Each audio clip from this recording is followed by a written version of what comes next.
The economic environment right now is pretty much challenging. We've had situations whereby people, foreign investors are leaving the country. These things tend to cause foreign direct inflows to reduce somewhat. We just came out of a recession, which is pretty much positive, and the exchange rate hasn't fluctuating too much these days. So I'll say that there are positives and there's a couple of negatives here and there. But in a recession, there are opportunities.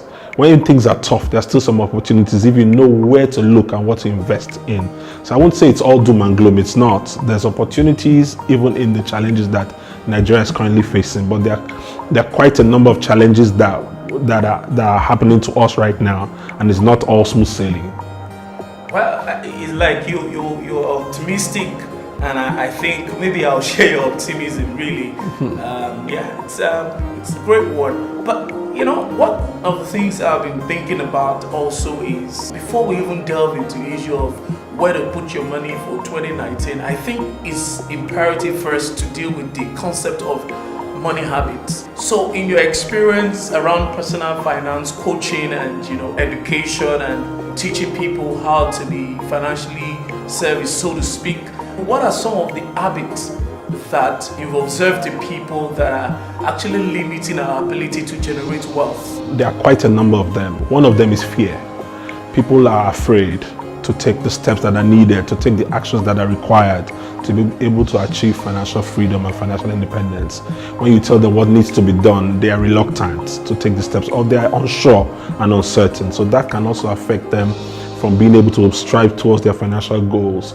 Then people are the attitude of not wanting to learn anything. To be financially successful, you've got to unlearn certain things and learn a lot of new things. Becoming rich is not rocket science, but there are certain laws and principles that anybody who wants to become rich must apply. And those laws and principles are neutral. It doesn't matter where you are, whatever country you are, whatever place you are. If you apply these laws, eventually you will achieve financial success. Then there's also doubt. People doubt a lot. Aside from fear, they doubt their capabilities. I come from a poor family, I cannot be the first rich person. Nobody in my family is rich. So there's a lot of doubt and unbelief with regards to their capabilities. They see what is possible, but they don't see themselves in that position of what is possible. So that also limits them. So about savings, we need to delve into the issue of savings as an habit and how to cultivate that habit. I think the key word is discipline. And I usually share that don't save for the rainy day. You should save for the opportunity day, because you see, rainy days are when there are challenges and there are problems.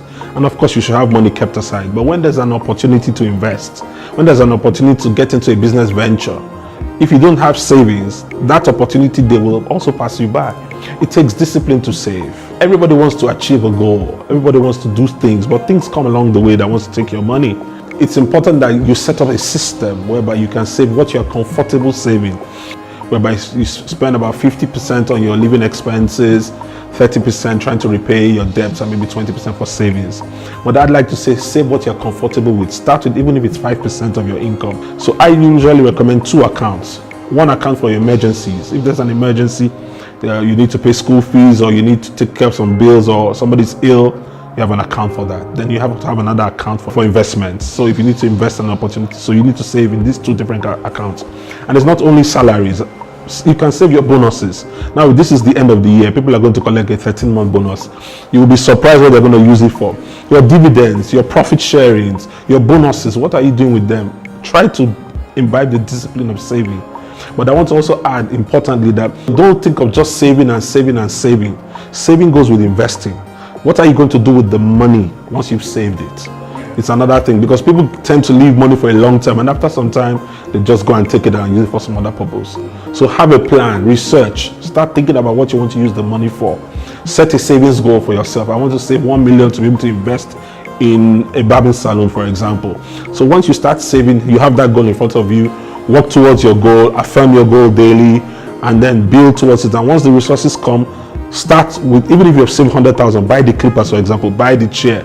You saved another 100,000, buy the generator, buy things in little bits and work towards your goal. Because if you wait till you have the whole 1 million, something may come. In my experience, things always come around to take your money from you. Yeah. That's very, very intense and very extensive. Now, again, I want us to now begin to drill down into So broadly speaking, can you begin to advise on how an investment portfolio should look like and an investment strategy, where you can delve into types and how to structure your investment, what percentage to give to what, say for example, money market, real estate, and all of that. Just an overview of what our investment portfolio should look like. Well, that's quite a challenging question, because things vary from individual to individual. Your appetite for risk, what are your investment goals, how long do you want to, what processes are you looking at? Are you trying to invest for the short term or for the long term? So the best thing I can do is just to give something like general guidelines that can help people if they want to invest and how they should invest. Most people in Nigeria and I guess African countries are always looking for short-term returns. What can I invest my money in right now that I can immediately make a return? I can invest not too much and then I can make a return. So if you're looking for those kind of things, I would look at small businesses. For example, retailing is an excellent idea. Buying and selling of anything that the community needs or the people around you need. For example, it could be clothes, it could be supermarkets, something you can start small. Retailing is an excellent idea. You can easily start with as little as possible, and you can even retail online. You can even go on Amazon, you can research on different products that are not even available in your community or in your locality. And you can bring them in and start to sell them online, and people can buy. Then, if you're looking at the long term, you want to invest in something that you've got the resources. Real estate, of course, is a fantastic opportunity. If you can build the apartments or the house for people to rent, so that you make a rental income. But you need to understand that the cost of building in Nigeria right now, the cost of the land and the cost of the buildings are quite high. It's going to be quite expensive. So the returns you're expecting will not be overnight.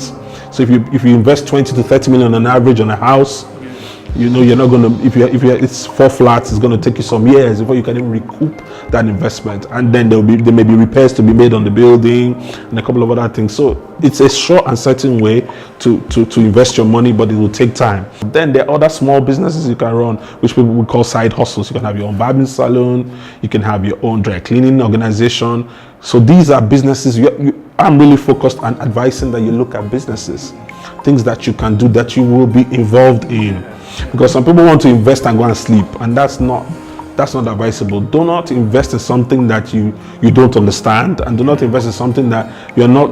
Try to be as involved as possible, because these days there are many people that come with a lot of plans and purposes, and then they swindle you of your money because you're not interested. So we need to change. These are some of the attitudes that we also need to change. So I would say, to answer your question, is to divest or to invest into different sectors. You should spend some amount of money investing into stocks, but then stocks have its own challenges. The market has not been fantastic of late, but then it's a sure bet that if you invest in a good company, the market will rebound. So you've got to be looking at the long haul. You invest in any stocks now, you've got to wait till the economy bounces up again. So that's already long term.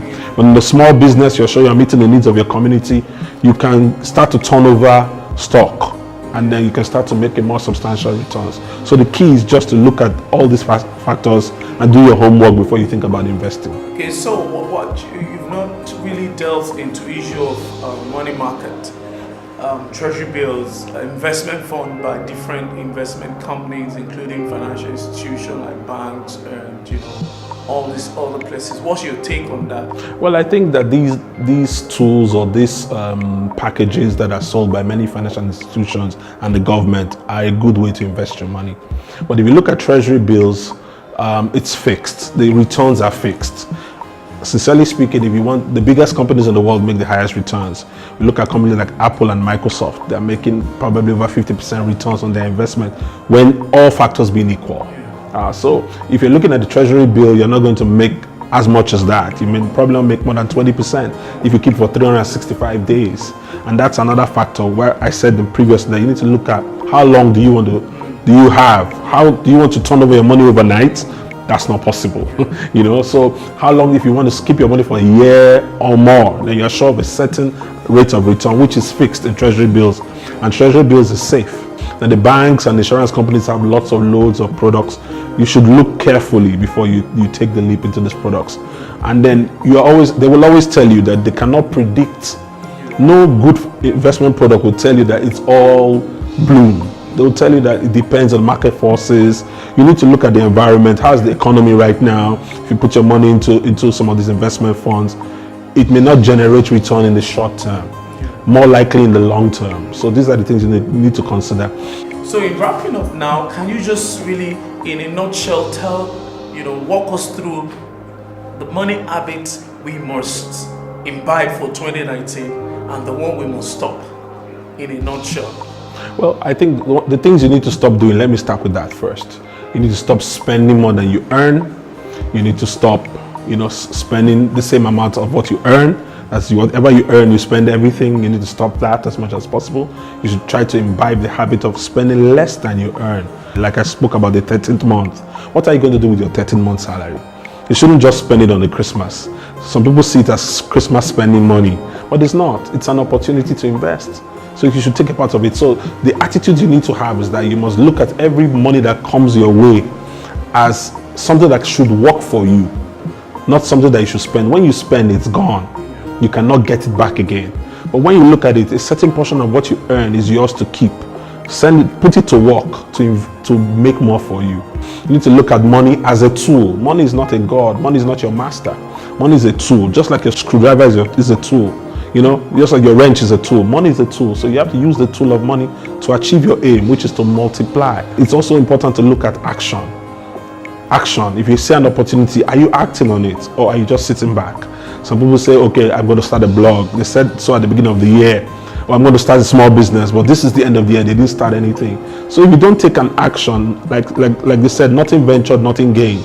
You didn't take any step, then you're not going to achieve much. You need to keep learning and sharpening the saw and developing yourself, because challenges will come every day. Challenges will come, you're going to lose your money. And then some of us don't understand what an investment is. Some people don't understand the road to wealth. Some people think, if I marry a rich man, I'm going to become wealthy. Or if I go into politics, I'm going to become wealthy. So you need to change your mindset. So with these kind of things, you have a better chance of being able to achieve your financial goals this 2019.